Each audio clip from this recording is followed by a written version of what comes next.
नमस्कार मो ना दीप्ति मु आज बनई खुंब आलू कषा आम बाड़ी खोला खुंब आलू देखी गोटे मिनी ब्लॉग रे आज मु तार कषा बनई आज थी 12 मंगलवार आपण मैंने भी खुंब आलू कषा बनई खाई कि नहीं कमेंट कर निश्चय जनइबे आ जल्दी बनई कि खाना मो वीडियो पर देख सारा निश्चय बनई कि खातु आ खुंब आलू कषा खाइले चिकन कषा भी भूली जाए बहुत टेस्टी चलो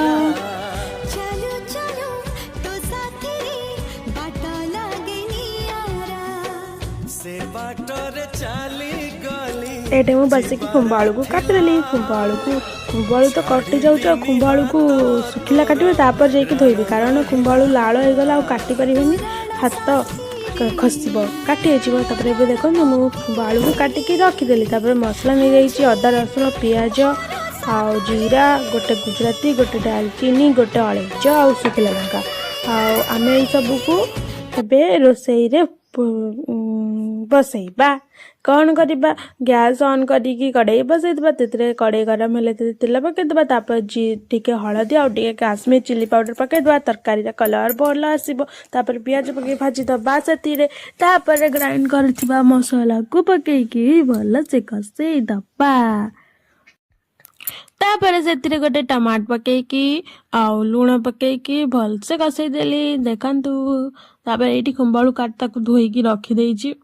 आठी कषा चली मसलाटा जिते कसैबे चिकेन जमी कसौन सेमती सेम डिटो जो खुंब आलू को भी कसैबे तो खुंब आलूर ये मसलाटा को पूरा भलसे मुझे कसईदेली कसई सारिकी तादेह पकईदे लुण हलदी हलदी जेहेतु फास्ट पकई दी एबे हलदी पकौनी टे चिकेन मसला टे गरम मसला पकईदेली आउ टे सुखला जो कंचा लंका भी काटिकी पकई फास्ट रू देखिथे तापर खुंब आलू देकी कसईदेली स्लो गैस देकी एमती बसईदबा